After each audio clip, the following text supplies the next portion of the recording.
Hello, my friends. I'm Pastor Doug Pratt, and I welcome you to the Life Academy of First Church.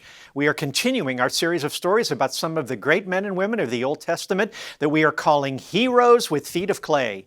Last month, Pastor Brad Rogers introduced us to a man named Abraham, the genealogical and spiritual father of the Jewish faith from which Christianity emerged, and also, through the Arab race descended from him, the faith of Islam. Abraham, the father of nations, had an unusual and checkered life story, one with profound lessons for all. With this episode, we begin a three-part retelling of the critical incidents and turning points in the life of one of Abraham's grandsons, known as Jacob, and also later in life known by the new title God would grant to him, Israel. Like his grandfathers, Jacob's journey to faith in and faithfulness to the one true God was anything but smooth. I will label his story from scoundrel to saint because he, like many of the other greats of the Bible, was a decidedly imperfect and flawed individual whom God would nevertheless transform and use.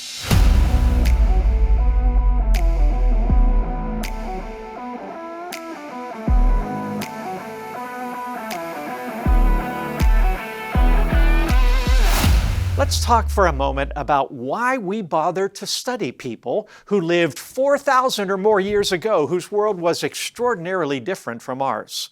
In particular, what can we know about these men like Abraham and Jacob, who are referred to as the Patriarchs? Their lifestyle was that of nomadic ranchers, roaming across the breadth of territory known today as the Holy Land that serves as the land bridge between the continents of Africa and Asia. The Holy Land, also known as Canaan and Palestine, was squeezed between the powerful civilizations of Egypt to the west and south and Mesopotamia to the north and east, where subsequent empires called Assyria and Babylon would eventually emerge in the area we think of today as Syria, Iraq, and Turkey.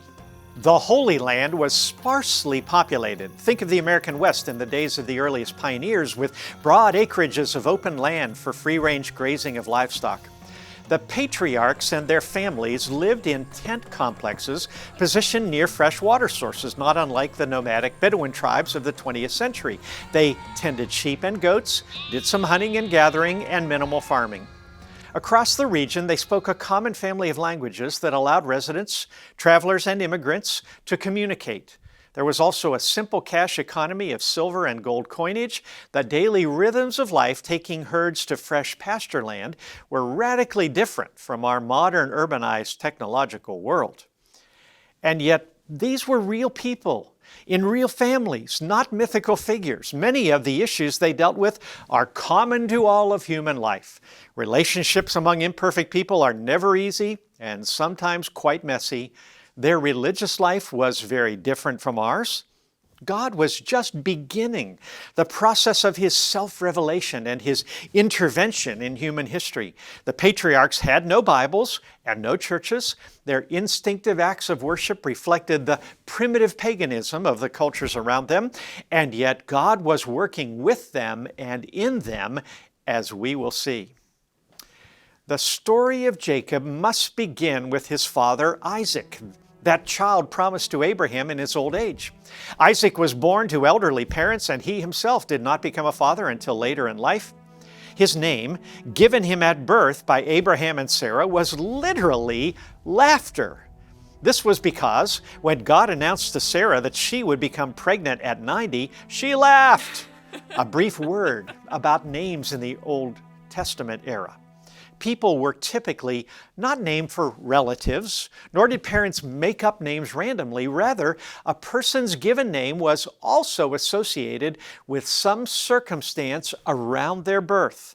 Thus, Jacob's father was named Laughter, and his name and that of his brother, and later his own children, were also words from their language. Now, Isaac married at the age of 40. We presume his wife Rebekah was considerably younger. She was childless, unable to conceive for 20 years.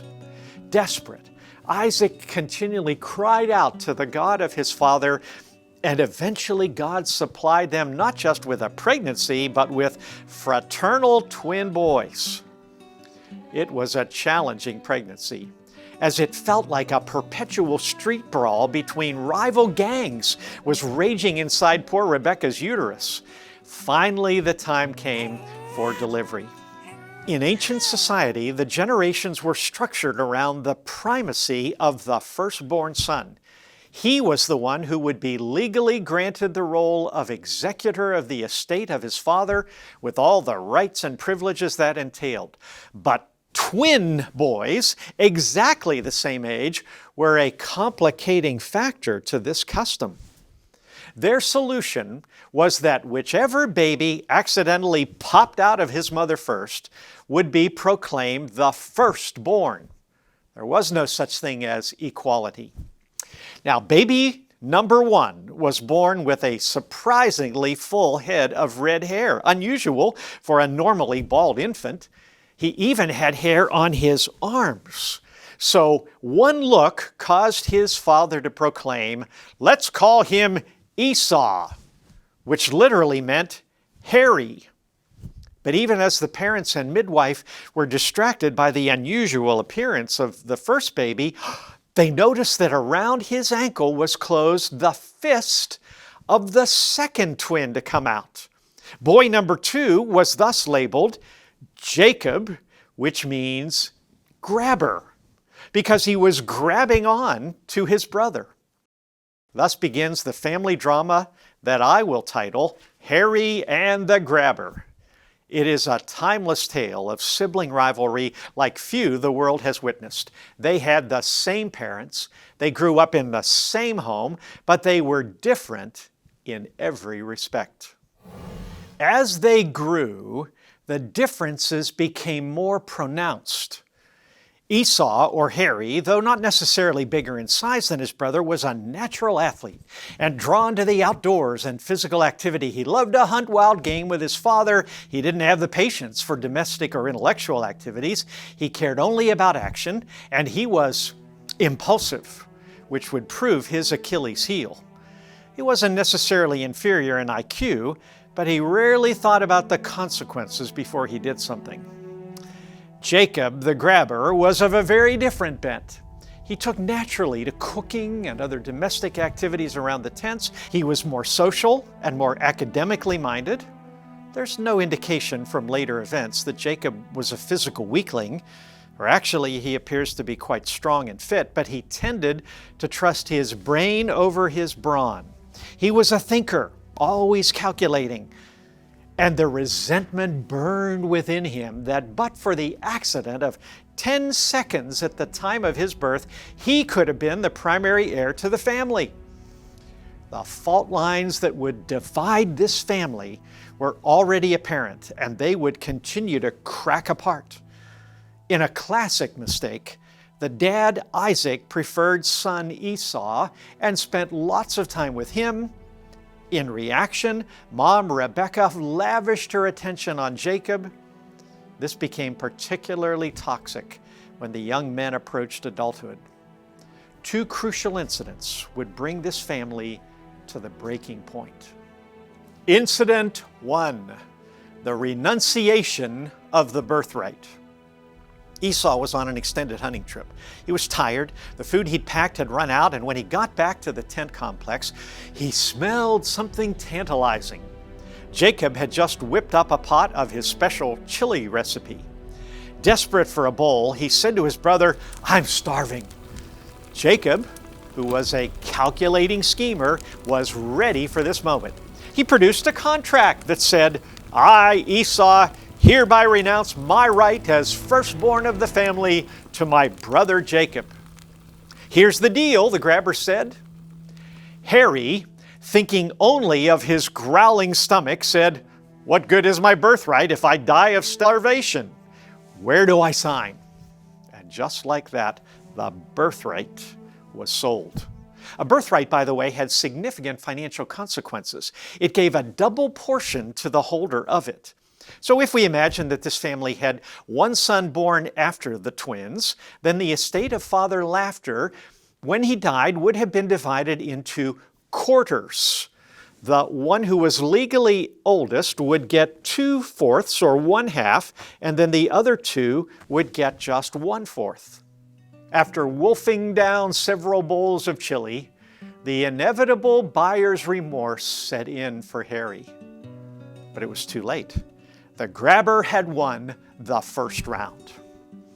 Now incident 2, the theft of the paternal blessing. It's now months or years later. Father Laughter by now likely is in his 80s, has become convinced that he's going to die. His eyesight is gone. He perhaps suffered from macular degeneration, and his energy is at a low ebb. And not unlike the running gag of the old sitcom Sanford and Son, when Dad Fred Sanford regularly repeated his prediction of imminent demise, this father actually has a lot longer to go, at least 20 years. But in his panic state, he sends for his favorite, firstborn Harry, preparing to pronounce the final paternal blessing that was also a strong cultural tradition. The blessing was not just an expression of love, but was thought to have prophetic powers. And so these final words were taken very seriously.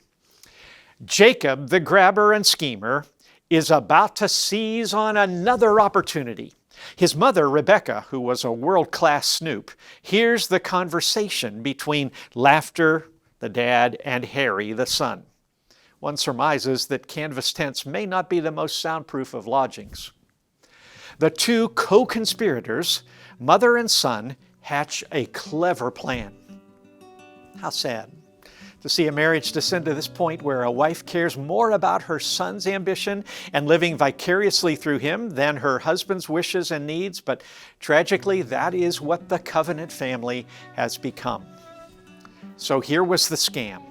While Esau leaves home to kill some wild venison, Jacob and Rebekah prepare some goat meat and cook it in Isaac's favorite way.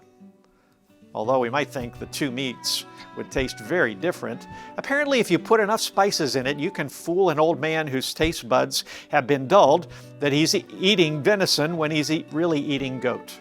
Jacob will take it to his half-blind father, pretending to be the other brother. But one problem remains: their physical differences. The solution to this is solved by Mom. She wraps some heavy goat skins on Jacob's forearms and puts some smelly work clothes Esau had worn on him. And even though Jacob can't adequately disguise his voice, the smell of Esau's clothes and the feel of the goat skins are enough to fool old Isaac into thinking his meal is being delivered by his firstborn. And after his meal, he launches into his formal paternal blessing. Now, the words of the blessing in Genesis 27:29 were music to Jacob's ambitious ears. The prophetic words envisioned that he will be the Lord over his brothers, not only his twin, but the younger brother or brothers of the family. By extension, the promise Almighty God gave to Abraham, which he passed on to Isaac, is now granted to Jacob. He will now be the patriarch, the father of a great nation. He will be protected and blessed by God, and through him the blessings will spread to the earth God intends to redeem. Thus, to change the metaphor, the torch has been passed to the next generation, and Jacob, the grabber, the schemer, and thief, now not only has claim to the bulk of his father's financial inheritance, but also can claim his spiritual inheritance. The plundering of Harry is now complete. Has any bank robber or jewel thief ever managed to get away with such invaluable loot as this? But the clever conspiracy begins to unravel, as all conspiracies eventually do. When Esau returns with the promised venison, the truth of the scam begins to dawn on him, and Isaac realizes as well. Finally, Esau, realizing what he's lost, he, the dispossessed older brother, pleads with his elderly father to undo it. But Isaac is certain that it is too late. The ancient custom of the power of the parental blessing is too strong to overturn, and Isaac may have belatedly realized that this was actually part of God's plan. Esau is now burning with resentment toward his twin brother and begins to plan revenge. He knows he can't kill the grabber until Dad is dead, which everyone assumes is imminent, but he loathes him, and life in the household becomes intolerable. Once again, Mom comes up with a plan. To save Jacob from Esau's retribution, she convinces Isaac to bless Jacob's hasty departure to distant Uncle Laban's home.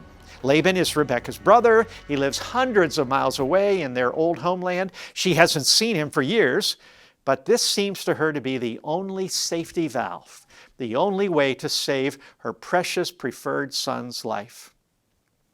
And so Jacob hurriedly packs and sets out on the great journey of his young life, several hundred miles through unknown territory, most likely all alone. Although he is theoretically entitled to become a rich man one day, he leaves with almost nothing but what he can carry on his back and perhaps on the back of a donkey. Although he is the legal heir, home is far too risky for him to remain. He is on the lam, a fugitive from the rough justice of his brother. His life has come to a great turning point. But God has just begun to work out his purpose in the grabber. He's about to have an encounter that will alter his worldview. He will eventually arrive at a new home where he will settle for 15, 20 years, and where his scheming nature will meet its match in an equally deceptive uncle. But as the hymn says, through many dangers, toils, and snares, Jacob will travel until eventually God will bring him back home. What have we seen in our main character so far? His flaws have been on full display. He's clever, he's ambitious, he's impatient, and he lacks integrity. He has not so far been willing to do things in God's way, nor trust in God's timing. But stay tuned. The transformation of the grabber is about to begin. Images for Heroes with Feet of Clay are provided by Kingstone Comics.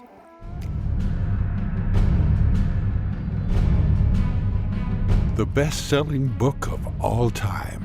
Now, the most complete graphic adaptation of all time. Action, adventure, romance, doctrine, history, the future. The Kingstone Bible. Own it today. The Kingstone Bible and Kingstone Comics, available at the First Church Book Center or online at kingstone.co.